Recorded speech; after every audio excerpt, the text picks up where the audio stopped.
जो लोग हैदराबाद गए थे ना मुझसे पूछना, हिस्सा तरका हो गया, हिस्सा तरका। रविवार वार्ड की आवाम और जो टिकट के ख्वाहिशमंद उम्मीदवार है, चाहे डॉक्टर शफीक हो, जावेद सत्तार हो, साजिद रशीद हो, लईक हाजी हो, राजू गाइड हो, और क्या मेरे और कौन रमजू हो, इस सब तरका हो चुका है। पता है क्या हुआ है? कारपोरेशन की सियासत, पानी की टाकी और असेंबली की सियासत, टिकट भी यही तय करेंगे, टिकट भी यही मिलेगा, गठ नेता भी यही, मेयर भी यही, डिप्टी मेयर भी वही, स्टैंडिंग चेयरमैन भी वही, पैसा भी वही जमा और माल भी वही जमा हो। अगर आजादी चाहते हो ना उन लोगों से, तो शेख आसिफ को एमएलए बना।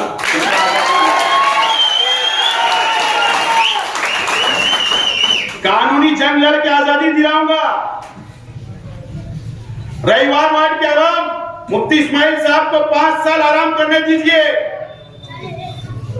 न तो मुझे पता है ये सामने कीड़ा पक्के के अंदर एक सर है, अरे वो बच्चे के तहजीब स्कूल के नाम पर लाखों ले ली गई, अभी तक नौकरी नहीं दी गई। और इस मीटिंग के अंदर मेरे सामने मौजूद तमाम बुजुर्ग हजरात, नौजवान साथी, और जहां तक मेरी आवाज जा रही है ऐसी मेरी माँ और बहनें, और वो लोग जो मुझसे डबल मोहब्बत करते हैं, कहीं अंधेरे में खड़े रहेंगे, वो तमाम ही मेरे साथ हैं। दोस्तों और साथियों, सबसे पहले मैं हमारे इस इलाके के तमाम जिम्मेदारान का मैं शुक्रिया अदा करता हूं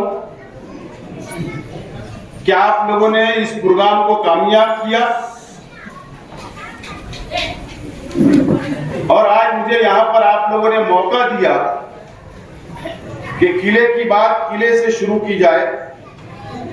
इसके लिए मैं आज आप लोगों के बीच में खड़ा हूं। मुझसे पहले हमारे तमाम ही मुकर्रिर हजरात ने आप लोगों के सामने बातों को रखा।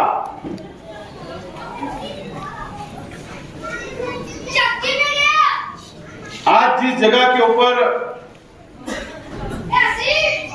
मीटिंग हो रही है, और मेरी मां बहनें भी ये जलसे को, इस मीटिंग को सुन रही है, और किला झोपड़पट्टी की आवाम भी मेरी बातों को सुन रही है कि मालेगांव शहर की तारीख में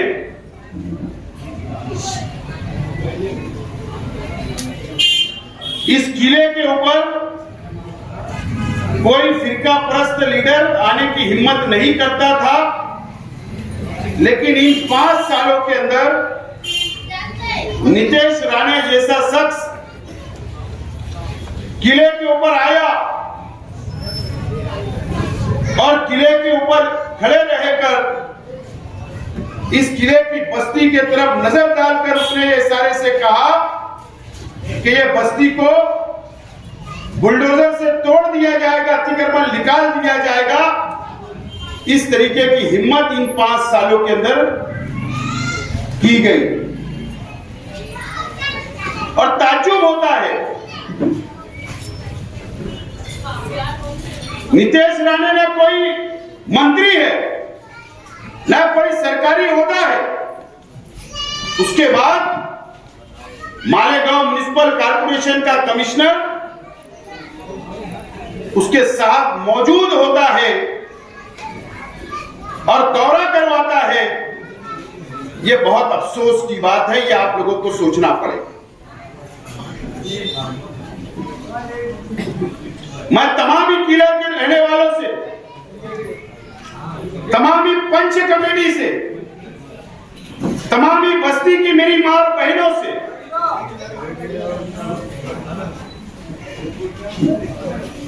आप लोगों को मैं यकीन दिलाने के लिए यहां पर आया हूं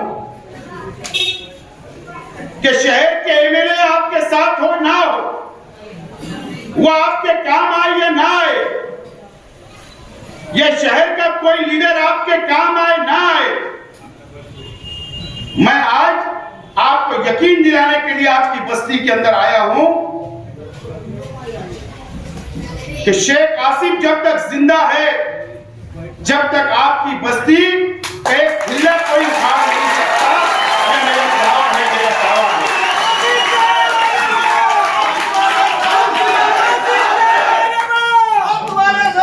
आपके मकान में कोई एक खिल्ला उखाड़ नहीं सकता। मैं चैलेंज से ये बात बोल रहा हूं, और सिर्फ हवा में नहीं, ये पंच कमेटी इस बात को पता है इन लोगों को। जिस वक्त सूरज मांडरे जो नासिक जिले के कलेक्टर रेस्ट हाउस के अंदर, या हम लोग कलेक्टर ऑफिस पंच कमेटी के साथ मैं भी गया, सूरज मांडरे ने बिल्कुल साफ तौर पर सब पेपर चेक करने के बाद यह बात का इतराफ किया था कि किला झोपड़पट्टी के रहने वालों को उसी जगह के ऊपर जहां आज आप लोग रह रहे, वहीं पर मकान बनाकर दिया जाना चाहिए। ये कानूनी दलील के साथ सूरज मांडरे कलेक्टर ने ये बात कही थी। अगर एक कलेक्टर बोलता है तो वो पेपर देखकर बोलता और ऐसी बात करता है। ये कब हुआ? उसके बाद जब यहां पर आफत आ गई, सर्वे होने लगा, कलेक्टर का हुक्म आ गया, मंत्रालय से हुक्म आ गया, लोक आयुक्तों से, उसके बाद हम लोग आयुक्त गए। लोक आयुक्तों के अंदर आप लोग गए, हमने रहनुमाई उस वक्त की, और लोक आयुक्त बोले तो हाई कोर्ट के जज के बराबर का दर्जा है, हाई कोर्ट के बराबर का दर्जा लोक आयुक्तों को होता है। और उस लोक आयुक्त ने भी ये बात कही कि आप लोगों को उसी जगह पर मकान बनाकर देना चाहिए, आप अतिक्रमण पर नहीं हो। और मैं भी ये बात बोलता हूं, मैंने भी आपके पेपर की स्टडी किया हूं, आपके पेपर मैंने चेक किया हूं। आपको सिर्फ डराने का काम फिरका परस्त कर रहे, नीतीश राणे कर रहा है, बजरंग दल कर रही है, जो आरएसएस का हेडक्वार्टर इस किले के अंदर चलता है।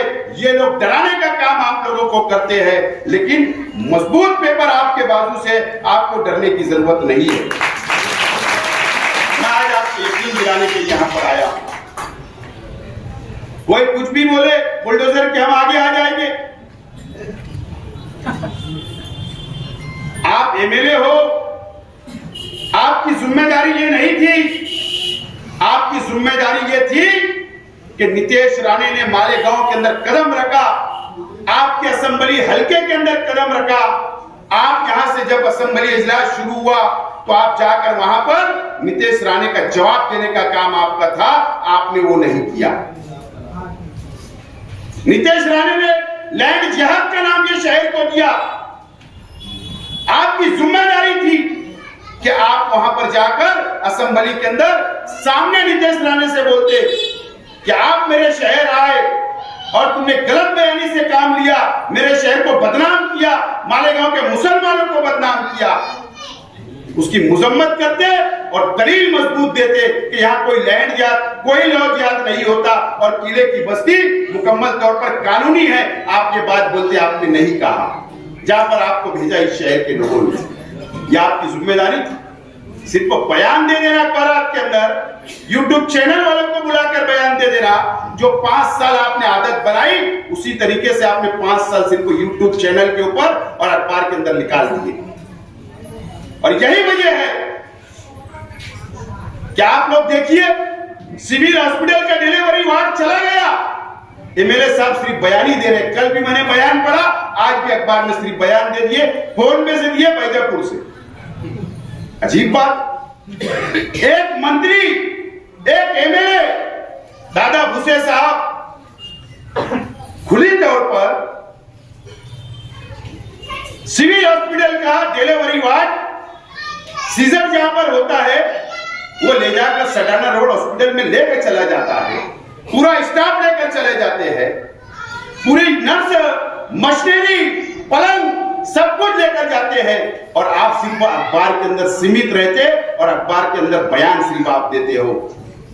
आपकी जिम्मेदारी थी, इस वक्त उद्घाटन हो रहा था, उस वक्त तो मंडप के बाहर आपको एहतजाज करना चाहिए था, आपको सिविल हॉस्पिटल के गेट पर एहतजाज करना चाहिए था, लेकिन आपने अभी तक ऐसा कुछ नहीं किया।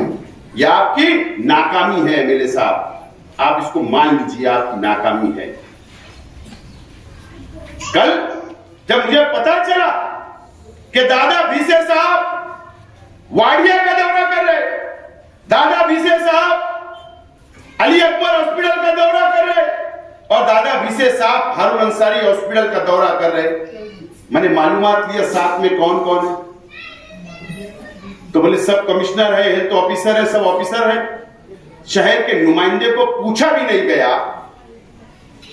इतनी मजाल हो गई मंत्री की कि बिगैर एमएलए के तुम दौरा करते हो। और उसके बाद क्या हुक्म दिया गया हारून अंसारी हॉस्पिटल में? मुझे एक डॉक्टर ने बताया,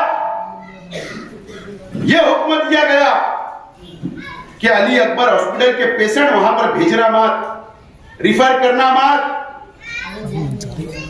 और धुलिया भेजना बोले वहां नहीं भेजना। इस तरीके की धमकी, इस तरीके के हुक्म ये शहर के अंदर चल रहे हैं और मुफ्ती इस्माइल साहब, या आपकी वजह है, आप इसके जिम्मेदार हो। आपको इसका जवाब आने वाले दिनों में शहर की आवाम को देना पड़ेगा। इलेक्शन सर पर है, 15 या 20 दिन के अंदर आचार संहिता लग जाएंगी, इलेक्शन डिक्लेयर होगा। 17 साल सियासत में आने मुफ्ती मोहम्मद इस्माइल कासमी साहब को हो गए। 17 साल 2007 में तीसरे मास की बुनियाद डाली गई। इस रविवार वार किला, इस्लामाबाद, रसूलपुरा, बोराबाद,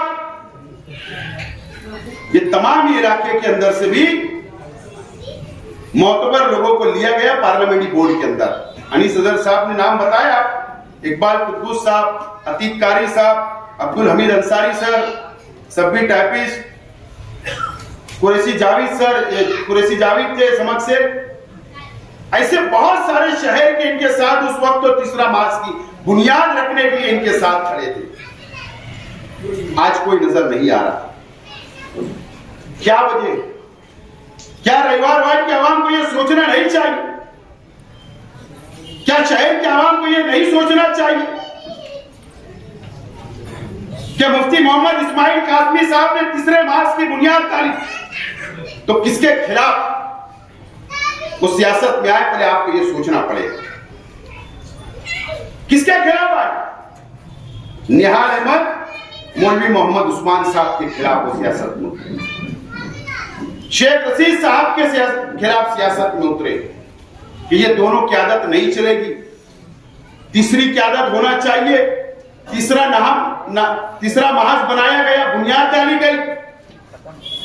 उसी वक्त इस इलाके के नौजवानों को फिदाइन दस्ते का लक़ब दिया गया, नाम दिया गया। आप लोगों ने तन मन धन लगाकर ये शहर की आवाम ने उनको 27 सीट पहली मर्तबा कारपोरेशन के अंदर आपने चुन कर दिया। 27 सीट मेयर उनका बना, स्टैंडिंग चेयरमैन उनका बना, 5 साल मेयर उनका रहा। ये शहर को क्या मिला वो 5 साल भी आप लोग जायजा इस शहर का लीजिए, आप अपने आप का जायजा लीजिए, शहर के आवाम जायजा लीजिए क्या मिला शहर के आवाम। धीरे धीरे सब छोड़कर चले गए। 2012 के अंदर फिर चुनाव आए, उसके बाद टिकट का पैसा लिया गया, टिकट का पैसा, रिश्वत ली गई टिकट देने के नाम पर। 10 लाख, 15 लाख, 20 लाख, 25 लाख। अगर किसी को किले से टिकट चाहिए तो 25 लाख का रेट खुलता था, किसी को बेलबाग से टिकट चाहिए तो 25 लाख 30 लाख का रेट खुलता था। किसी को इस्लामाबाद से चाहिए तो लाखों का रेट खुलता था। इस्लामपुरा नया पूरा जहां पक्का वार्ड है, जहां उनकी सीट आने वाली है, वहां पर लाखों रुपया टिकट के नाम पर लिया गया। और यही जो पार्लियामेंट्री बोर्ड के जो जिम्मेदारान थे, यही ऑब्जेक्शन था, इसीलिए वो दूर हो गए, अच्छे लोग दूर हो गए, क्योंकि रास्ते से भटक चुके थे। उसके बाद हमारी सीटें ज्यादा आई, सपोर्ट दिया, फ्री में दिया क्या आपने? उस वक्त भी हमसे भी सौदा किया गया था। शहर के आवाम की वोट मजहब के नाम पर, मिल्लत के नाम पर, कौम के नाम पर ली गई। एक मजहबी शख्स को देखकर आपने वोट दिया कि शहर का कुछ अच्छा होगा। मां बहनें रोजा रखती थी, लेकिन मां बहनों को क्या पता कि ये रिश्वत कितने लाखों करोड़ों रुपए की रिश्वत लेने लग गए। उनको तो पता नहीं होता ये शहर को क्या मिला। एमएलए बन गए, 5 साल ये समझे आप लोग के नए थे, फिर तीसरी मर्तबा मौका दिया, 5 साल मैं रहा, फिर आपने 19 में मौका दिया, 19 के और ये 5 साल आप देखिए शहर को क्या मिला। कौन सा विकास, कौन सा डेवलप। ये वही इलाका है जहां से मौलाना अब्दुल हमीद नुमानी इतने बड़े शख्स थे कि वक्त की हुकूमतें रसूलपुरे के मदरसे मिल्लत के अंदर आया करती थी। ये उस इलाके का नाम रविवार वार्ड है।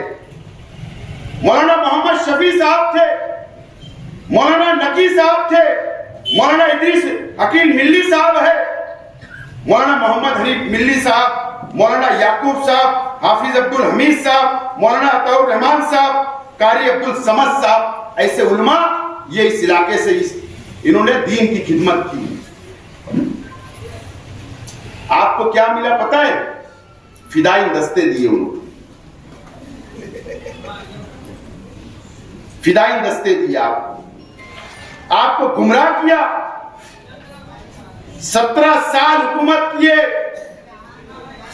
10 साल एमएलए। एक नुमानी पुल आपने मुझसे बड़ा नहीं बना पाए, एक नुमानी पुल। 20 दिन में तुम कौन सा पुल बनाने वाले हैं? ये शहर और ये इलाका पूछ रहा है। जो मैंने बनाया था उसी से अब बाग महमूद के अंदर इस इलाके के लोग आते भी है, जाते भी है, मेरी बहनें भी जाती है, मेरी माँ भी जाती है, नौजवान भी जाता है, मजदूर भी जाता है और बुनकर भी जाता है बाग महमूद के अंदर। मुझे बता दो दूसरा रास्ता इस्तेमाल करता है क्या कोई? अगर मेरा काम गलत था, छोटा ब्रिज बनाया था, तो 10 साल आपके पास थे, मुझसे बड़ा बना लेते, हावड़ा ब्रिज से भी बड़ा बना लेते, कम से कम हम इस्तेमाल तो करते आपसे। लेकिन आपने तो कुछ नहीं किया।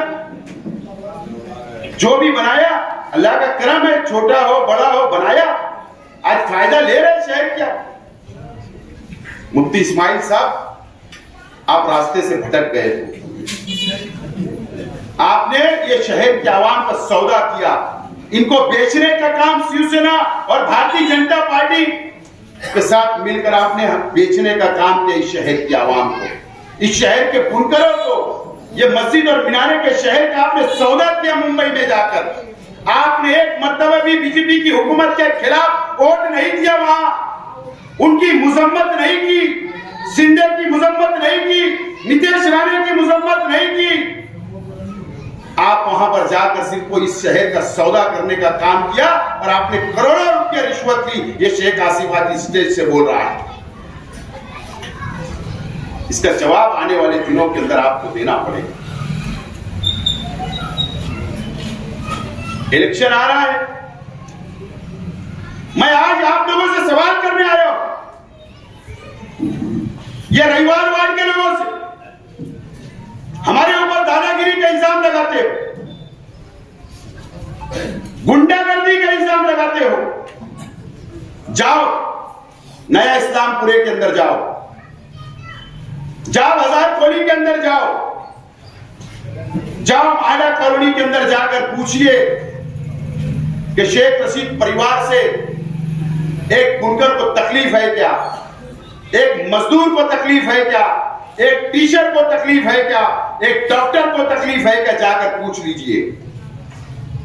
आजादी से रहते, आजादी से हम साथ में लेकर चलते हैं। हमारे वार्ड के लोगों को, आवाम को, उनका काम करते हैं, उनका डेवलप करते हैं, उनके सुख दुख में शामिल होते हैं। न तो मेरा सवाल है इस रविवार वार्ड की आवाम से, जाकर सिर्फ चंदनपुरी गेट के आगे जो रेती बैलगाड़ी के ऊपर रेती लाते हैं ना, 4 चाक की गाड़ी पे रेती लाते हैं ट्रैक्टर वाले, जाके सिर्फ उनसे पूछ लीजिए हफ्ता वसूली कौन करता है। जाके पूछ लीजिए हफ्ता वसूली कौन करता है। और नहीं तो जाकर नया इस्लामपुरे की आवाम से पूछिए कि शेख रशीद परिवार के लोगों ने कभी 100 रुपया भी आपसे मांगा है क्या, जाके पूछिए। मुझे मालूम है कि इस रविवार वार्ड की आवाम, यहाँ के नौजवान कितने खौफ से रहते हैं, कितने डर के रहते हैं, कितने सहम के रहते हैं, ये मुझको मालूम है। कितने परिवार का नाम मैं बता सकता हूं। कितने परिवार है इस इलाके के अंदर जिनकी जमीन के ऊपर कब्जा किया गया, कितने परिवार है। मैं उनका नाम जानबूझकर नहीं ले सकता हूं, मेरे पास लिस्ट है, लेकिन उनको कल बाद में तकलीफ होगी। हीरापुरे की तरफ कितने बुनकर भाइयों की जमीन पर कब्जा किया गया, दादागिरी की गई, गुंडागर्दी की गई, मारा गया, हफ्ता लिया गया, तोड़ी की गई। बाग महमूद के अंदर भी कितनी तोड़ी जमीन पर कब्जा करके की गई, क्या शेख आसिफ को मालूम नहीं है? इनको ताकत कौन पहुंचा रहा है, इनको हिम्मत कौन दे रहा है? क्या ये रविवार वार्ड की आवाम सोचेंगे नहीं? क्या आपको सोचना नहीं चाहिए? आपको नहीं दिख रहा है?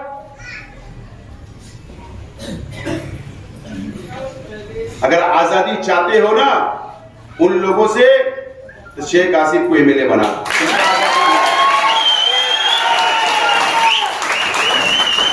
कानूनी जंग लड़के आजादी दिलाऊंगा। रविवार वार्ड के आवाम, मुफ्ती इस्माइल साहब को 5 साल आराम करने दीजिए।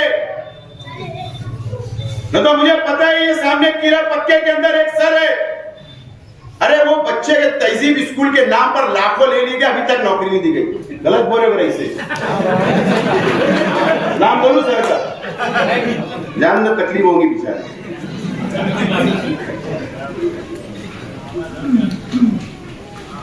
आजादी दिलाऊंगा, आजादी। रविवार वार्ड की आवाम बोल रहा हूं, कानूनी जंग लड़कर बैठा दो मुफ्ती साहब को इस मर्तबा घर। रास्ता भी भटक गए, 5 साल आराम करेंगे तो रास्ते पे तो आ जाएंगे।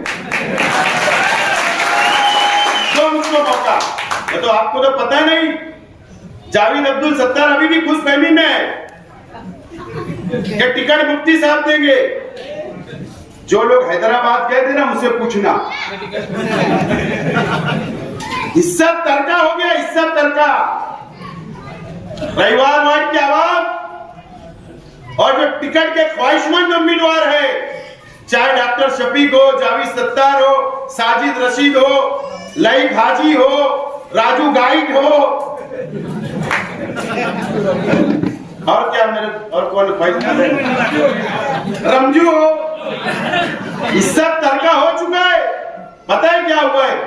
कारपोरेशन की सियासत, पानी की टाकी और असेंबली की सियासत, टिकट भी यही तय करेंगे, टिकट भी यही मिलेगा, गठ नेता भी यही, मेयर भी यही, डिप्टी मेयर भी वही, स्टैंडिंग चेयरमैन भी वही, पैसा भी वही जमा और माल भी वही जमा होगा।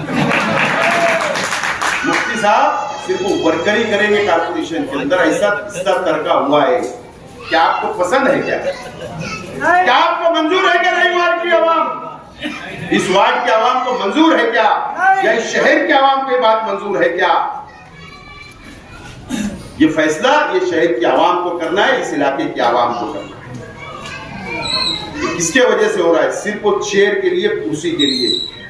मुफ्ती साहब को आप पे दबाव हो, आप पे दादागिरी हो, आप पे गुंडागर्दी हो, आपकी जमीन पे कब्जा हो, आपका हफ्ता वसूली हो, आपके टीचर के नाम पर पैसा ले लिया गया हो, नौकरी के नाम पर, ये सब मुफ्ती साहब को चलेगा। तुम कहीं भी जाओ, खड्डे में जाओ, तुम पे कितना भी जुल्म हो, मेरी कुर्सी बचे, इसलिए हिस्सा तरका करके वहां पर इनको ये हिस्सा दे दिया और ये हिस्सा इसके अंदर मस्त है। आप सिर्फ वोट देने का काम करो, सिर्फ आप वोट दो।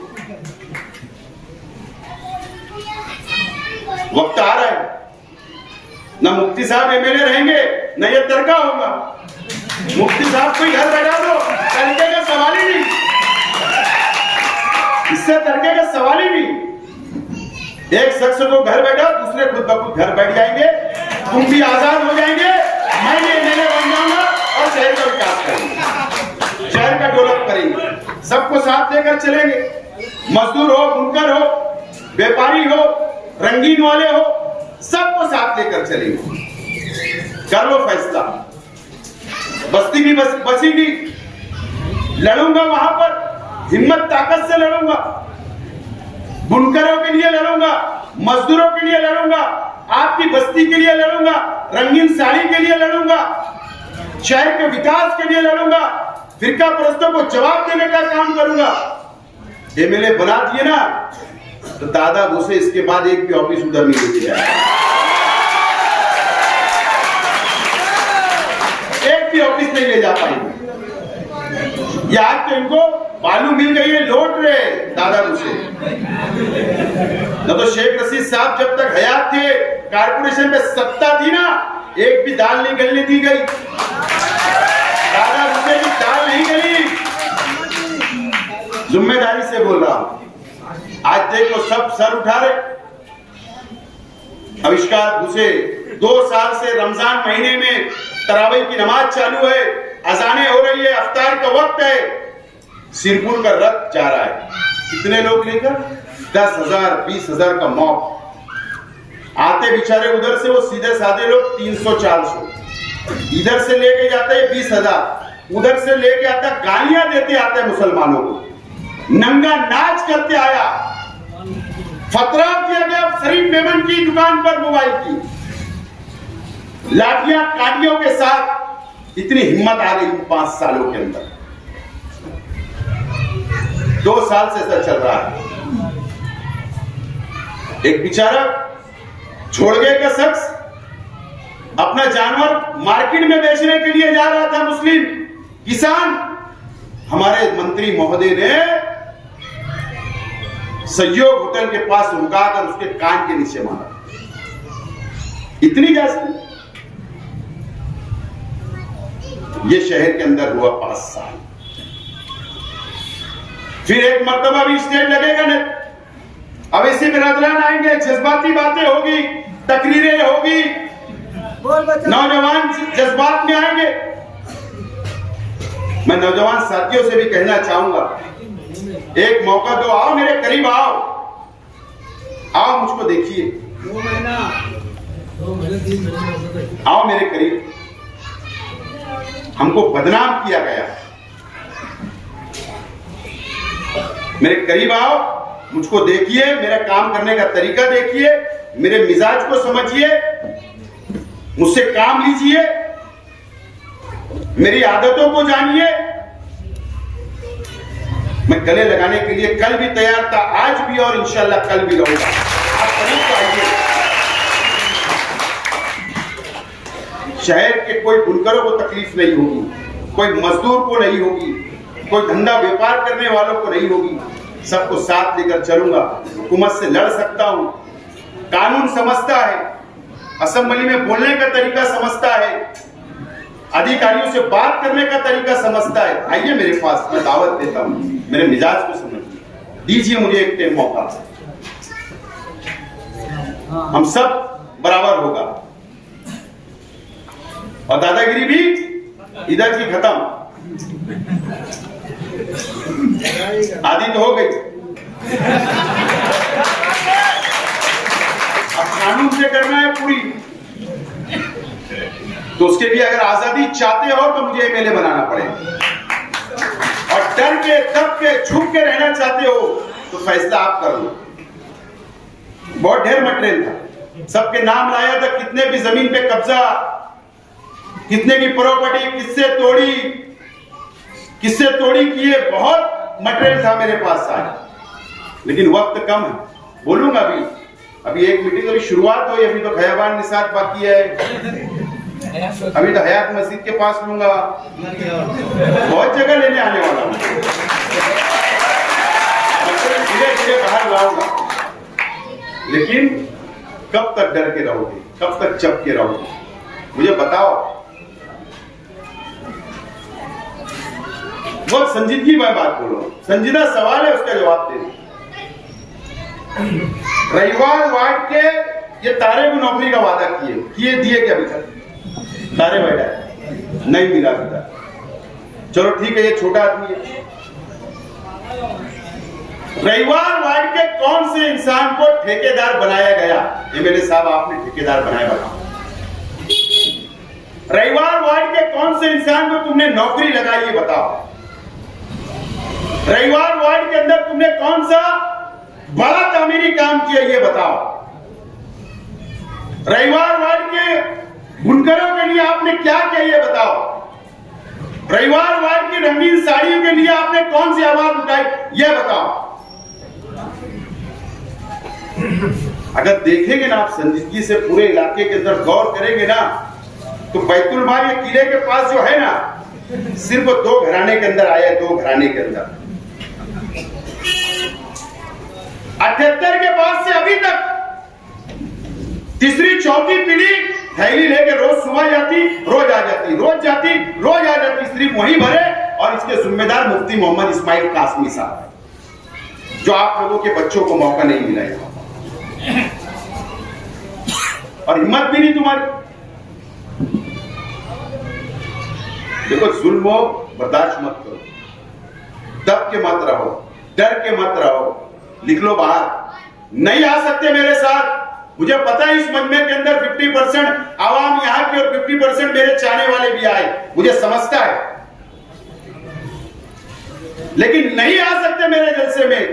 नहीं खुलकर मेरे हमारा ग्रुप बन सकता है, नौजवानों की टीम खड़ी हो सकती है इलेक्शन के वक्त, नहीं कर सकते मत करिए, लेकिन आपके पास वोट का हथियार है। जब बूथ के ऊपर जाएंगे तो वहां बता दो, इतनी वोट डालो, इतनी वोट डालो, इनकी दादागिरी भी खत्म हो जाए और अगर अच्छे रास्ते जाए। घर से निकलो, स्लिप उनकी लो, जाके वोट डाल, सब क्लियर हो जाएगा। ये आपको करना पड़ेगा, और नहीं तो इससे तरका हो गया, जुल्म बढ़ेगा, दादागिरी बढ़ेगी, गुंडागर्दी बढ़ेगी,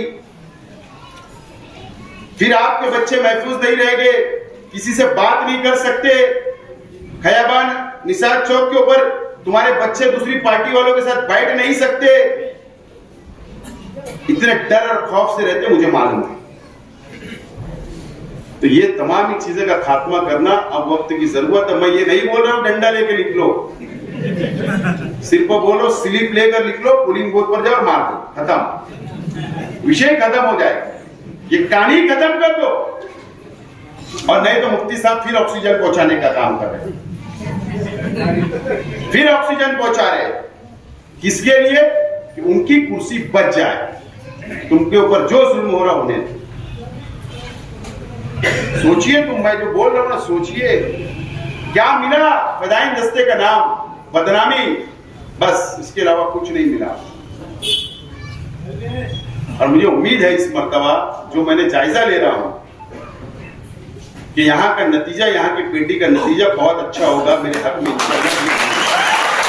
और इन लोगों पर इकबाल फिरवान निसार भैया, शकील भाई, फरीद भाई, इस्माइल भाई, सईद भाई, शरीफ भाई, ये सब बैठे, शरीफ भाई, रईस, ये सब बैठे, यहाँ की टीम, ये सब नौजवान सामने बैठे। बस ये बहुत ताकतवर है, ये कम जरूर है लेकिन बहुत ताकतवर है, और इनकी ताकत के ऊपर इंशाअल्लाह ये किला भी फतेह करेंगे, ये बस्ती भी फतेह करेंगे, और इस इलाके को भी फतेह करना पड़ेगा। बिल्कुल तैयार रहो, जिसको साथ आना है ओपन आइए, तुम्हारी बाल को धक्का नहीं लगा, उसकी गारंटी शेख।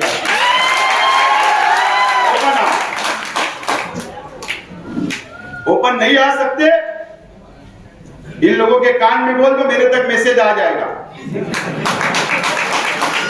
आके मुझसे मिल कर जाओ। कितने लोग हैं ऐसे मिल के चले गए, मुझे मालूम है, नाम नहीं बोलूंगा।